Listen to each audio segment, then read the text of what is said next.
untuk taburan firman-Mu. Sembunyikan hamba-Mu di balik salib Yesus. Terima kasih Roh Kudus, Kau ada di sini. Bantu kami semuanya untuk maju, untuk mengerti, dan untuk mengenal-Mu. Dalam nama Yesus, haleluya. Amin. Shalom semuanya, sekali lagi. Yang baru bergabung juga, welcome home in the presence of God. Mari kita saat teduh dan kita dengarkan firman Tuhan. Ambil Alkitab dan catatan. Hari ini kita akan merenungkan suatu pesan Tuhan. Anda yang belum subscribe juga, cepat subscribe di YouTube ini, supaya tidak kelewatan setiap program yang ada. Karena semua program ini bukan program manusia, tapi firman Allah. Saya ingin Anda makan sekenyang-kenyangnya, dibangun di atas dasar firman dan urapan. Renungan saya berjudul kasih di balik 10 perintah Allah. Kita buka di Keluaran pasal 20 ayat 1 sampai 17. Begitu refreshing ya, waktu kita sebelum merenungkan firman, masuk dalam hadirat Tuhan, memuji menyembah, deep worship tadi. Kalau di dalam kasih, segala sesuatu terasa sangat enteng sekali. Perintah Tuhan itu berat bagi orang yang berat hati mencintai Kristus. Tapi bagi orang yang mengasihi Tuhan, terlebih lagi yang dikasihi oleh Tuhan, perintah Tuhan itu mudah. Nah, 10 perintah Allah ini kedengarannya seperti momok bagi banyak orang. Jangan itu, jangan ini. Kok banyak larangannya jadi orang Kristen? Bukan begitu. Coba ambil 10 perintah Allah ini, ambil dari hidupmu, chaos, kekacauan terjadi. Ambil dari satu negeri, satu bangsa contohnya. Maka akan terjadi bunuh-membunuh. Akan terjadi korupsi yang menjadi-jadi. Ini adalah moral law atau hukum moral di samping hukum spiritual. Dan 10 perintah Allah ini sekarang banyak dilupakan, jarang dikhotbahkan. Karena dianggap kurang relevan atau ditakuti orang. Enggak. Kalau kita renungkan sungguh-sungguh dari sudut pandang kasih, dari kacamata itu, 10 perintah Allah ini bukti cinta Tuhan pada kita untuk menjaga agar hidup kita berguna, berbuah, berbahagia. Tanpa ini mati kita, nggak bisa punya rumah tangga yang happy. Kalau ada perzinahan contohnya. Karena itu jangan pernah lupakan 10 perintah Allah. Sebagai orang-orang Kristen modern, anak-anak Tuhan di zaman ini, kalau kita lupa ini sama seperti orang-orang muda zaman ini yang nggak ngerti Pancasila. Nggak bisa hafal sila pertama, sila kedua, 3, 4, 5. Ini fondasi, jangan dilupakan. Dan 10 perintah Allah ini luar biasa. Masing-masing perintah dari 10 ini self-explaining atau bisa menjelaskan diri sendiri. Tidak perlu dijelaskan lagi sebenarnya, jangan membunuh, jangan mencuri. Udah simple. Kalau orang yang punya Roh Kudus, hayati itu. Sebelum kita baca ayatnya ya, saya ada satu kesaksian sederhana aja bagaimana 10 perintah Allah menyelamatkan masa muda saya, bahkan masa depan saya. Waktu saya belum kenal Tuhan, belum bertobat ini ceritanya. Saya sekolah di luar negeri, terjadi pertengkaran antar pelajar. Saya terlibat sebab saya ketua gengnya istilahnya waktu itu. Dan saya malu sih menceritakan begini, tetapi waktu itu hampir terjadi pembunuhan. Yang tidak disengaja karena emosi, tapi disengaja karena itu pilihan. Saya ingat dengan pisau lipat yang sudah di tangan saya sudah terhunus. Dan musuh saya kebetulan waktu itu adalah orang Taiwan, sudah ada di depan saya dan sudah saya pojokkan di tembok. Tinggal saya hunuskan pedangku istilahnya. Dan sebentar lagi dalam sekejap orang itu pasti mati. Waktu itu tiba-tiba saya ingat perintah Allah yang ke-6. Ayo, apa itu? Jangan membunuh. Mama saya suka tulis surat, zaman dulu belum ada internet. Belum ada video call, belum ada message. SMS pun belum ada waktu itu. Jadi semua serba surat. Di surat-surat itu selalu diakhiri dengan salah satu dari 10 perintah. Jadi 10 surat pasti diulangi itu perintah yang awal. Waktu itu saya seperti mendengar ada seseorang berkata, jangan membunuh, saya belum kenal Kristus. Saya belum punya Roh Kudus. Tangan saya bisa freeze, bisa membeku dengan pisau yang sudah terhunus. Mengerikan kadang-kadang saya pikirkan, kalau bukan karena 10 perintah Allah, mungkin hari ini saya di penjara. Saya beritahu sebagai mama-mama, orang tua, papa juga, kalau Anda punya anak, jangan anggap Alkitab itu kadaluarsa. 10 perintah Allah itu seperti Pancasila bagi orang Indonesia, fondasi fundamental. Jangan lupa, sekarang kalau saya sebut perintah Allah ketiga apa? Semua pada nggak tahu, kebanyakan. Saya nggak menghakimi. Pasti ada yang tahu, banyak juga yang tahu. Tetapi juga pasti banyak yang nggak tahu. Nggak hafal minimal. Nah, mari kita Bible study sedikit ya. Simple, sederhana, dalam waktu singkat, sesingkat-singkatnya, kita akan mengerti 10 perintah Allah, tapi lebih tepatnya, melihat kasih Tuhan di baliknya. Ke-10 firman. Keluaran 20 ayat 1. Lalu Allah mengucapkan segala firman ini. Jadi firman ini bukan ide manusia, ya, ini bukan hukum mahkamah. Allah sumbernya adalah Tuhan. Allah yang mengucapkan segala firman, berarti perkataan-perkataan ini ilahi. Ayat 2. Akulah Tuhan Allahmu yang membawa engkau keluar dari tanah Mesir, dari tempat perbudakan. Ku telah mati dan tinggalkan cara hidupku yang lama. Semuanya sia-sia. Hidupku bukannya aku lagi, tapi Kristus dalamku. Kalau Anda mengaku Yesus adalah Tuhan, kalau kita sudah menerima Kristus sebagai juru selamat, maka ini adalah guideline hidup kita. Hidup kita bukan milik sendiri. Tuhanlah yang membebaskan kita dari tanah perbudakan di perjanjian lama Mesir, perjanjian baru dosa. Kita sudah dibebaskan dari maut. Karena itu 10 perintah Allah ini kehidupan. Apa yang disebut oleh orang lain sebagai penjara, sebenarnya kemerdekaan. Gak enak ya ikut Tuhan, gak boleh ini, gak boleh itu. Salah, coba kalau diperbolehkan membunuh. Semua kita sudah pasti rugi. Sebenarnya ini adalah kemerdekaan. Jangan ini mengandung cinta Tuhan. Tuhan punya maksud mulia. Masa depan dia ingin beri penuh pengharapan hari ini. Jadi akulah Tuhan Allahmu. Jadi ini bicara soal hubungan. Aku mau jalan sama kamu. Supaya kamu bisa jalan sama aku. Ayo, hayati 10 perintah Allah ini. Dan kalau kita punya Roh Kudus, setiap perintah ini mudah dicerna, mudah dimengerti, mudah dilakukan. Karena kita berada di bawah satu hukum, bukan hukum Taurat, tapi hukum kasih. Kalau kita mengasihi seseorang, kita tidak akan curi dari dia, bukan? Kalau kita mengasihi seseorang, kita tidak akan bunuh orang itu. Kita bunuh yang kita benci, bukan? Kalau kita di bawah hukum kasih, semua jadi mudah 10 perintah Allah ini. Akulah Tuhan. Tuhan bicara bahwa 10 perintah Allah ini hubungan. Tolong pahami, term-termnya itu dari dua sisi. Seperti orang notarisan.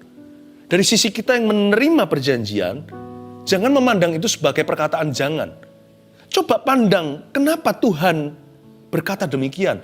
Coba taruh dirimu di sisi Tuhan Yesus. Kenapa Allah mengatakan begitu untuk hidup kita? Kenapa mama bilang sama kita, jangan dekat sama kompor ya nak, kepada anak yang masih umurnya 7 tahun contohnya. Jangan pegang itu, panci, lagi mendidih. Coba pikirkan dari sisi ibu. Kasih ibu kan paling mulia di dunia katanya. Coba pikirkan mengapa mama berkata jangan. Kalau gak percaya, coba aja sendiri. Sebagai anak kecil, balita contohnya, coba pegang itu. Yang namanya teko yang airnya sedang membual, mendidih karena kepanasan. Coba pegang. Akhirnya Anda akan belajar kenapa mama bilang jangan. Langsung dari hospital, dari rumah sakit. Ternyata di balik itu mama tidak mau anak itu terluka.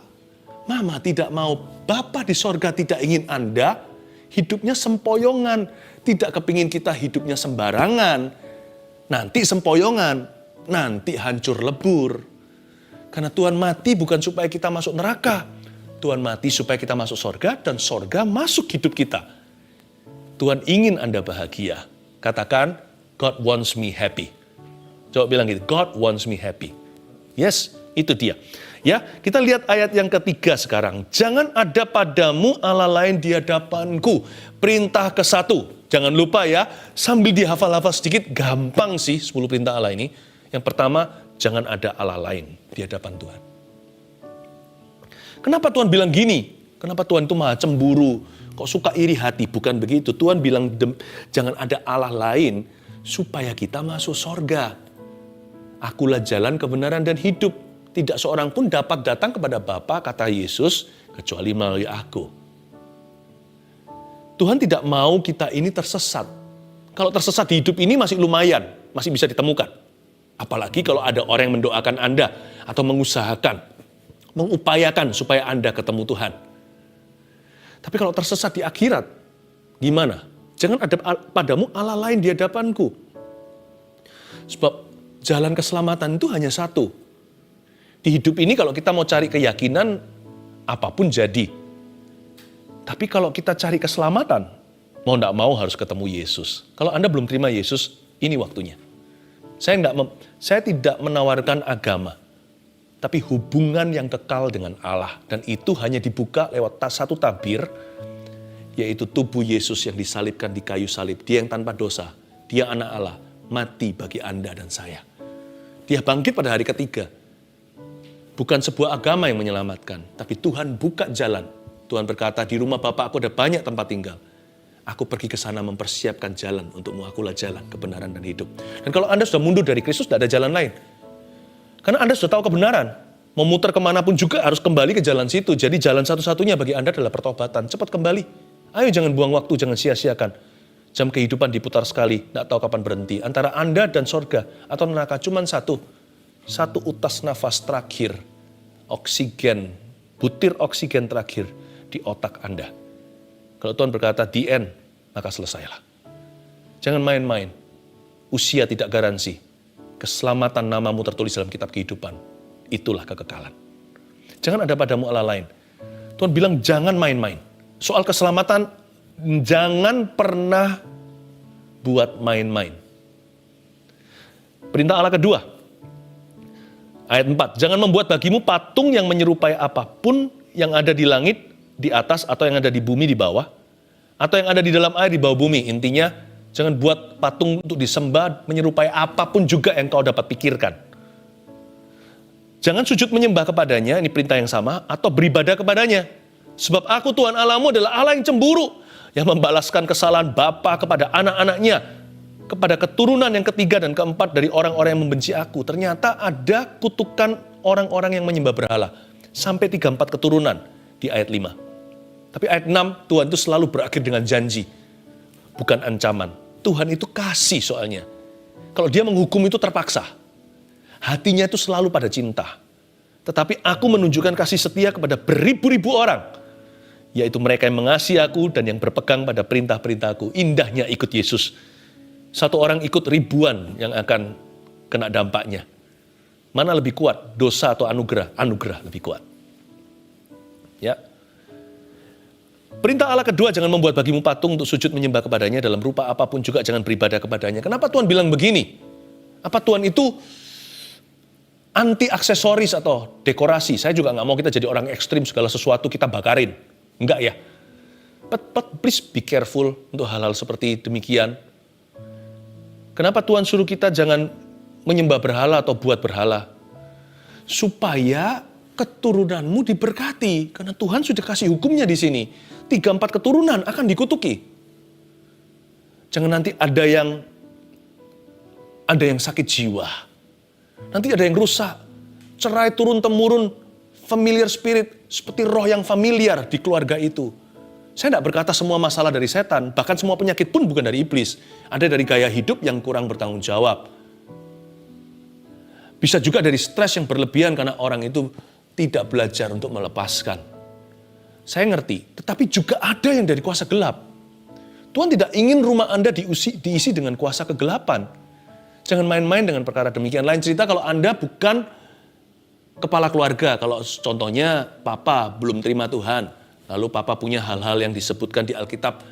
Padahal Alkitab menyebutnya jangan. Anda doakan aja. Dan Tuhan kasihnya cukup bagimu. Tapi kalau Anda adalah decision maker atau pembuat keputusan dalam keluarga Anda masukkan barang-barang yang aneh-aneh begitu aja di dalam rumahmu. Anda mengundang seperti ada lambaian-lambaian dari dalam rumah, masuklah maling-maling supranatural. Padahal awalnya Anda taruh hal-hal itu hanya untuk buang sial atau untuk menolak yang namanya spirit-spirit yang enggak-enggak. Tapi itu semua tipu muslihat karena Alkitab berkata itu justru mengundang. Jangan main-main dengan perkara gini, jangan main-main dengan penyembahan berhala. Tuhan kasih perintah kedua ini, because He loves your sons and daughters. He loves your grandchildren. Dia memberi perintah gini, di balik perintah Allah yang kedua ada kasih Allah bagi anak cucumu. Supaya nanti keluar di turun-temurun itu ada hamba-hamba Tuhan. Ada arsitek-arsitek yang luar biasa yang membangun rumah Tuhan. Ada bisnismen-bisnismen yang diurapi. Ada presiden bahkan. Tuhan ingin memilih keturunanmu. Your family tree. Are you ready? Nomor 3 sekarang ya, perintah Allah ketiga di ayat 7. Jangan menyebut nama Tuhan Allahmu dengan sembarangan. Sebab Tuhan akan memandang bersalah orang yang menyebut namanya dengan sembarangan. Kalau Anda anak muda di sekolah, jangan ikut-ikut dengan teman-teman yang suka sumpah serapah. Yang cool gitu, yang keren seperti Hollywood. Yang huruf yang dimulai dengan huruf tertentu, huruf itu pokoknya bunyinya dalam sensor. Kalau untuk movie atau film contohnya, biasanya kan ada disadur dulu, nanti ada bunyinya tut, karena orang itu mengucapkan kata-kata kotor. Jangan ikut-ikutin yang gitu. Apanya yang keren? Yang keren itu adalah ikut Yesus. Percayalah saya, dunia mungkin mencemoohmu. Jangan lakukan sesuatu untuk menyenangkan orang. Senangkan Tuhan. Jangan takut sama manusia yang bisa bunuh tubuh. Takutlah pada Tuhan yang bisa melempar baik tubuh maupun jiwa ke dalam api neraka. Jangan menyebut nama Tuhan dengan sembarangan. Mana lebih parah? Racun tikus atau racun serangga? Sama saja. Racun serangga yang kecil-kecil untuk kacoa, untuk apa? Atau racun tikus yang besar sekalian, itu yang gede-gede. Saya pernah itu, waktu saya kecil lihat, ya kan, pegawai kami pasang itu di rumah atau di toko. Mana lebih parah? Adakah kata sumpah serapah yang lebih mild? Atau adakah yang lebih berdosa? Sama aja. Semua kata sia-sia akan dihakimi oleh Allah. Tapi menurut saya yang paling parah adalah satu. Saya nggak ngomong begini ada dosa besar, dosa kecil loh ya. Semua sama aja.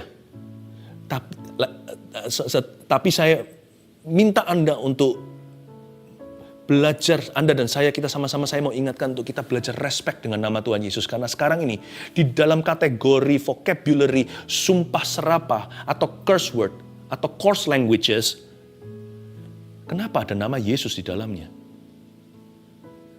Sering kita lihat film kan, sedikit-sedikit Jesus Christ. Bukan disebut untuk dipuja, sebagai pengagungan atau sebagai nama doa. Atau untuk berseru, padahal Alkitab mengatakan barang siapa berseru pada nama Tuhan diselamatkan. Bukan untuk keselamatan. Bukan untuk kemuliaan yang terutama di dalam hidup ini meninggikan namamu. Meninggikan namanya. Tapi disebut sebagai bentuk kata-kata sial. Don't do that. Sekalipun itu bukan kata kotor, pemakaiannya adalah dalam bentuk bukan pengagungan alias penghinaan. Supaya nanti kenapa? Tuhan bilang jangan. Orang Kristen jangan ikut-ikutan yang kayak gitu. Bahkan kalau nonton yang begitu, matiin aja. Saya nggak ekstrim orangnya. Nggak boleh nonton TV ini atau movie itu. Nggak, saya nggak begitu. Tapi selektif. Tapi kalau kita dengar yang begituan, mending keluar aja. Peduli amat karcis harganya mahal. Tiket uang masih bisa dicari. Perkenanan Allah itu harus dijaga. Supaya nanti suatu hari, kalau Anda berseru pada nama Yesus, janganlah malaikat tertawa. Kalau orang yang selalu ngomong sama semua orang, I love you, nanti lain kali dia berkata, aku cinta padamu. Semua orang gak percaya, karena mulutnya jadi murah, obralan kata cinta. Nama Tuhan juga jangan jadi serapah. Jangan jadi gampangan, jangan menyebutnya dengan sembarangan. Karena nanti ketika hidupmu berada di dalam sebuah lembah, ketika kita sedang terhimpit dengan sesuatu, kita berkata, Jesus help me. Nothing will appear to your advantage. Ketika kita berkata kepada setan yang mengganggu kita atau roh-roh jahat yang sedang melawan, dalam nama Yesus pergilah, seperti anak-anak Skewa, semua roh-roh jahat dan kuasa kegelapan berkata, kok tidak ada kuasanya ya di mulutmu? Nama itu aku tahu, nama itu menggentarkanku. Tapi tidak ada sesuatu yang berharga keluar dari mulut itu yang biasa dengan sumpah serapah. Nama Yesus disebut sembarangan. This name will help you. It will save you. Jaga.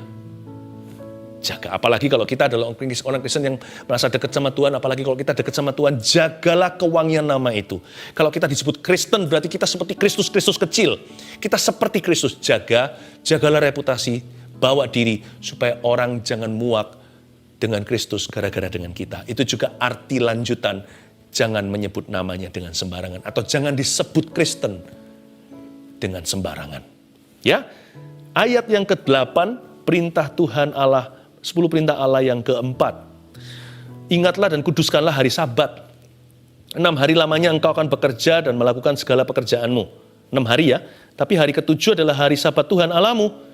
Maka jangan melakukan sesuatu pekerjaan, engkau atau anakmu laki-laki, atau anakmu perempuan, atau hambamu laki-laki, atau hambamu perempuan, pegawai pun, pembantu rumah tangga, atau hewanmu, atau orang asing yang ada di tempat kediamanmu. Sebab 6 hari lamanya Tuhan menjadikan langit dan bumi, laut dan segala isinya, dan ia berhenti pada hari ke-7. Itulah sebabnya Tuhan memberkati hari Sabat itu dan menguduskannya. Intisari daripada ingatlah dan kuduskanlah hari Sabat. 10 perintah Allah yang keempat bukan terletak pada hari apa. Jangan berdebat soal hari yang disakralkan. Pokoknya 6 hari, hari ke-7 istirahat dulu. Teman-teman saya yang ada di Brunei Darussalam contohnya, mereka Sabatnya itu bukan Minggu karena Minggu masuk dalam kerja. Tapi mereka Sabatnya hari Jumat. Pokoknya 7 hari, hari ke-7 itu gong. Belajar untuk slow down di sana. Mungkin di beberapa tempat lagi, hari Minggu sebagian besar bukan secara internationally, apalagi di dunia barat. Bagi orang Yahudi hari Sabtu kalau masuk ke lift di Israel, ada lift Sabat. Untuk orang-orang Yahudi yang ortodoks, untuk tidak menekan tombolnya. Kita tidak usah cara demikian. Karena Sabat intinya bagi kita anak-anak Tuhan, orang-orang Kristen lahir di Perjanjian Baru, bukan kita tidak boleh melakukan sesuatu. Tetapi pelajaran di balik ini adalah kasih. Yesus ingin supaya Anda itu hidupnya seimbang. Tuhan tidak ingin liver kita nanti kuning. Tuhan tidak ingin kita ini gagal ginjal. Tuhan tidak mau juga supaya orang yang kerja sama kita itu burn out semua. Karena kita sendiri burn out juga. Ayat ini mengajarkan pada kita, please istirahat, ambil waktu untuk saat teduh. Sabat gak hanya hari ke-7, setiap hari juga ada waktu yang kita sisihkan untuk sendirian dengan Tuhan. Ada waktu kita dengan keluarga, tolong atur waktu dengan baik. Karena Tuhan intinya di balik perintah Allah keempat ini adalah kasih sayang kepada hidup anak-anaknya. Tuhan ingin supaya pembantu yang ada di rumahmu, pegawaimu, juga akan langgeng kerjanya untuk waktu yang lama bersama dengan Anda. Tolong perhatikan, katakan kalau hari libur Anda hari Minggu ke gereja atau ibadah online sekarang. Tolong mikir-mikir, tolong disayang kalau mau minta bantuan dari pembantu Anda di rumah. Mereka juga perlu slow down dan istirahat. Tidak perlu sampai se-ekstrim seperti di Israel. Kita neken tombol aja nggak bisa. Kita nggak usah begitu, mereka juga nggak perlu begitu. Pegawai-pegawai kita. Tetapi Tuhan ingin kita itu yang mawas diri kalau kita ngasih job sama mereka di hari-hari tertentu. Belajar sayangkan, disayangkan mereka punya jasa. Kasih mereka waktu, kita harus punya kasih Kristus kepada semua orang. Dengan tujuan supaya mereka sejahtera. Semua orang yang bekerja untuk kita. Selain itu, juga supaya kita bisa memberitakan kasih Yesus kepada mereka. Kalau kita kejam, waktu kita nanti ucapkan Injil kasih sayang Tuhan pada mereka, mereka nggak akan percaya. Seperti Paulus ajarkan pada Filemon, Onesimus di dalam suratnya, hubungan majikan dan juga dengan pegawai yang bekerja di rumahnya atau di kantornya. Kita harus menjadi saksi dulu, baru setelah itu kita bersaksi tentang Tuhan. Saya harapkan pegawai-pegawai Anda akan kenal Tuhan melalui hidupmu. Pembantu-pembantu Anda akan merasakan kasih Yesus melalui Anda. Jadi jangan lupa, kalau mereka berbuat sesuatu yang benar, tangkap mereka. Katakan terima kasih ya. Tunjukkan apresiasi. Kalau Anda salah sekalipun Anda bosnya, tetap Anda perlu minta maaf dan berkata, maaf tadi saya salah mengerti. Gak apa-apa kok, kita gak turun tahta atau martabat. Malah tunjukkan wibawa Tuhan. Nanti bisa-bisa mereka kenal Tuhan karena Anda. Kejarlah hari Sabat dengan maksud demikian. Sudah selesai sekarang yang perintah Allah yang kelima. Tinggal 5, 6, 7, 8, 9, 10, cepat sekali. Hormati ayahmu dan ibumu supaya lanjut umurmu di tanah yang diberikan Tuhan Allahmu kepadamu. Kata hormat di sini tidak harus sampai mengagumi atau mencintai. Mengasihi sih harus. Tuhan ajari kita bahkan mengasihi musuh. Tapi hormati ayah ibumu. Termasuk ayat ini relevan bagi orang-orang yang ditinggalkan oleh papa, mamanya, atau mamanya waktu dia masa kecil. Atau bahkan keluarga yang broken home, terjadi kekerasan dalam rumah tangga, pelecehan seksual oleh orang tuanya sendiri, salah satunya. Saya sebagai hamba Tuhan, konselor umat Tuhan, saya pernah menghadapi kasus-kasus demikian di antara orang-orang yang saya tangani. Mereka tanya sama saya, bolehkah saya benci? Saya bilang, no, tidak boleh. Karena Alkitab berkata, tetap hormati. Susah saya suruh kagumi, saya bilang hormati itu bukan kagumi. Hormat itu melakukan apa yang benar apa yang baik dan benar secara proporsional. Namun tidak kurang ajar. Tetap melakukan dengan hati setulus-tulusnya, namun tidak perlu berlebihan. Siapa suruh, saya bilang sama orang itu, Tuhan tidak pernah menyuruhmu untuk mengagumi, karena perbuatannya salah. Mencintai bahkan tiba-tiba muncul di depan pintu. Ayah tidak pernah ada dalam hidupnya sejak dia umur 3 tahun. Tuhan tidak suruh Anda melakukan berlebihan. Tuhan mengerti Anda hanya debu dan abu. Tuhan hanya butuh Anda punya sikap hati yang benar. Karena itu terhadap Tuhan, bukan terhadap orang. Hormati. Tapi sebagai papa mama, kita juga harus bisa melihat di balik perintah ini. Goal kita jangan sampai anak hanya hormat. Apalagi takut sama kita. Ngeri. Angker sama papa mamanya. Kerjakan parentingmu demikian rupa dalam kebenaran. Dalam kasih Tuhan. Dan dalam ketegasan siapa menyimpan rotan tidak cinta anaknya. Sampai pada taraf anak Anda melampaui hormat. Mereka mengasihi, mencintaimu, bahkan mengagumimu. Goal kami, saya dan istri saya dalam mendidik anak, adalah supaya mereka jadi orang-orang yang berkenan pada Allah. Yang takut akan Tuhan minimal. Hubungan kami, bukan berdasar takut, itu yang kami harapkan. Supaya nanti anak-anak itu terbeban sama orang tuanya, bukan karena terpaksa. Mencintai dan mengagumi. Orang tua teladan. Saya berdoa untuk papa mama supaya Anda meneladani Kristus. Sudah 5, selesai. 6, 7, 8, 9, 10 ini, Anda bisa lihat fase pertama 1 sampai 5, itu tadi. Yang ke-6 sekarang. Jangan membunuh. Kenapa Tuhan bilang jangan membunuh? Udah saya nggak perlu jelaskan jangan membunuh itu gimana. Yang pasti jangan main-main dengan benci. Karena bunuh itu nggak terjadi sehari. Dia benci dulu, kepahitan, akar kepahitan, lalu menjadi-jadi, langsung buta mata suatu hari. Jangan pernah dikipas-kipasin tuh, jangan pernah sate benci. Lama-lama nanti gosong itu di hati. Jangan membunuh. Kenapa Tuhan bilang jangan membunuh ya nak? Jangan membenci bahkan. Supaya hidupmu tenang, jangan penyakitan. Kalau orang membunuh kan masuk penjara. Dan nggak enak loh seperti Kain. Siapa membunuh, dia dikejar-kejar. Sampai Tuhan harus lindungi dia di kota lain, jangan sampai dia di-murder oleh orang. Tuhan juga berkata sama Petrus, sarungkan itu pedangmu, atau dia potong telinga orang. Siapa hidup dari pedang akan mati karena pedang. Buat apa cari musuh? Orang yang membunuh hidupnya nggak pernah nyenyak. Selain dicari polisi, orang itu juga dicari penjahat atau musuhnya. Jangan membunuh. Belajar hidup jadi orang yang berdamai. Jangan jadi orang yang menyerang tanpa alasan. Belajar jadi orang yang sabar. Belajar jadi orang yang menjadi berkat dan membawa damai dalam kehidupan orang. Jangan berzina. Perintah Allah yang ke-7. Jangan berzina. Kenapa Tuhan bilang jangan berzina, jangan selingkuh? Selingkuh itu nggak langsung, zina juga sama. Zina itu adalah dosa seks di dalam pernikahan dan di luar pernikahan itu. Cabul itu dosa seks sebelum pernikahan atau sebelum menikah. Nah biasanya zina itu dititis dulu karirnya dari percabulan. Biasanya singlenya nggak karuan di masa bujangan, pacaran, atau pas sendirian. Dia sudah biasa dengan pornografi dan sebagainya. Saya berdoa semua ini siklusnya bisa dipatahkan. Kalau Anda mau bertobat mengaku, gampang kok. Bertobat kepada Tuhan dengan iman terima pengampunan. Dan dengan iman, nggak usah janji-janji palsu, aku nggak mau lakukan itu. Nggak mau lagi, nggak usah janji-janji. Apalagi iming-imingi.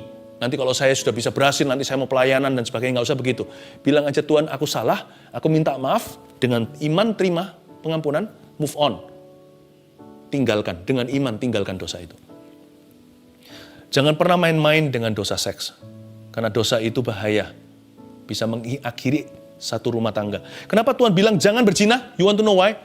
Karena Tuhan ingin membuat keluargamu happy. Tidak akan pernikahan atau family itu berbahagia kalau ada pihak ketiga. Nggak mungkin bisa bahagia. Karena itu kalau Tuhan bilang jangan berzina, turuti. Kalau Tuhan bilang jangan berhubungan seks sebelum nikah, turuti. Itu karena demi supaya keturunanmu nanti adalah benih kudus. Supaya nanti forever suami dan istri nanti kalau sudah married nih, bisa saling menghormati, menghargai. Kalau seorang wanita yang sekarang sudah pacarannya nggak beres karena laki-lakinya terus begitu, Anda harus curiga. Kalau dia bisa mencuri apa yang bukan miliknya, dengan aku, dengan saya, sebelum menikah, nanti setelah menikah, waktu aku hamil anaknya, apa garansinya dia nggak akan mencuri di balik aku, di balik badanku, bukan dengan aku. Kalau dia bisa mencuri dengan saya, dia bisa mencuri tanpa saya. Jangan cari pria hidung belang. Saya berkata di dalam nama Yesus yang hidung belang pun bisa Tuhan ubah. Sakeus pun yang begitu jahat bisa bertobat. Jangan hakimi label orang, semua itu bisa menjadi masa lalu kalau mau bertobat dulu. Tapi saya berdoa di dalam nama Yesus jangan main-main dengan ini. Kenapa Tuhan bilang jangan berzina? Supaya keluargamu bahagia. God wants to make your home happy. Tuhan pro pernikahanmu. Tuhan pro rumah tanggamu. Jadi hari ini kalau Anda butuh pemulihan, Anda datang ke alamat tepat. Yesus is for you. Ya, jangan mencuri. Kenapa Tuhan bilang jangan mencuri? Nanti kalau mencuri, jangan mencuri. Kalau kita mencuri, kita akan sulit untuk dapat pekerjaan forever setelah itu. Jangan demi kepuasan sementara, kita hilang semua reputasi. Please, jangan mencuri. Tinggalkan semua yang bukan milikmu. Kembalian yang lebih, udahlah aplikasi sendiri. Nggak usah saya beritahu, ini sudah semua self-explanatory. Bisa menjelaskan sendiri. Apa yang bukan milik Anda, jangan Anda ambil. Kembalikan. Jangan mengucapkan saksi dusta. Yang ke-9, tentang sesamamu. Supaya lain kali kalau Anda bersaksi dipercaya. Jangan gosip dan fitnah, jangan saksi dusta. Saksi dusta itu ada 2 macam, gossiper dan slanderer. Gossiper itu gosip itu beritanya benar, motivasinya salah, ke alamat yang salah, nggak ada hubungannya. Kenapa kita sebarluaskan? Percuma, tujuannya bukan solusi, tapi menjelek-jelekkan. Slander, beda dengan gosip atau slanderer. Fitnah lain dengan gosip. Fitnah itu beritanya benar. Beritanya salah. Ya. Mau alamatnya benar kek dan sebagainya. Kalau Anda berkata tentang seorang laki-laki, dia hamil. Itu salah, karena beritanya salah, karena itu bukan fakta. Fitnah itu hoax hari-hari ini. Hati-hati, di dalam alam media sosial juga banyak sekali. Jangan percaya gitu-gituan lah. Baca Alkitab, emangnya hidup kita itu terlalu panjang untuk ngurusnya begitu-begitu. Ada banyak orang-orang asli di kanan kiri kita yang harus kita urusi. Ya, jangan gosip dan fitnah, jangan ucapan saksi dusta. Nanti kenapa? Kita bingung. Nanti kita jadi orang gila. Nggak cuman begitu. Orang yang mengucapkan saksi dusta, lama-lama dia sendiri nggak bisa dipercaya kata-katanya. Terakhir, yang ke-10, jangan mengingini rumah sesamamu, jangan mengingini istrinya dan hambanya laki-laki atau hambanya perempuan, atau lembunya atau keledainya atau apapun yang dipunyai sesamamu. Yang puas gitu loh hatinya, jangan mengingini, tujuannya adalah karena Tuhan itu penuh kasih. Tuhan mau kita itu belajar bersyukur supaya enjoyment, kenikmatan apapun yang kita sudah miliki itu jadi heighten atau maksimal. Kalau kita itu tidak mengingini, segala sesuatu jadi tinggi rasa kenikmatannya. Contoh ya, kalau kita makan buffet, makanan yang sepuasnya segala macam, ada seafood, daging, yang timur tengah, yang makanan barat, makanan Indonesia, yang sambal semua ada. Nanti lihat, lidah kita nggak bisa menikmati salah satunya, satu pun secara maksimal. Tapi waktu kita minum manis contohnya, lalu habis itu kita makan garam, kerasa asinnya. Kalau hati kita bersyukur, apa yang kita miliki sedikit atau banyak, jadi enjoy banget. Hidup kita itu akan so happy. Ujung dari semuanya ini, ujung dari syukur. Dan 10 perintah Allah ini adalah supaya hidup kita puas dalam hadiratnya. 1, 2, 3, 4, 5, 7, 8, 9, 10. Hafalkan, jangan lupa fondasi hubungan Anda dengan Tuhan. Anda mengasihi Tuhan? Saya juga. Mari kita masukkan dalam hati. Haleluya. Terimalah berkat dari Bapa, dari Tuhan Yesus dan dari Allah Roh Kudus, menyertaimu dan akhir pekan dan minggu ini dalam kasih karunia. Dalam nama Yesus.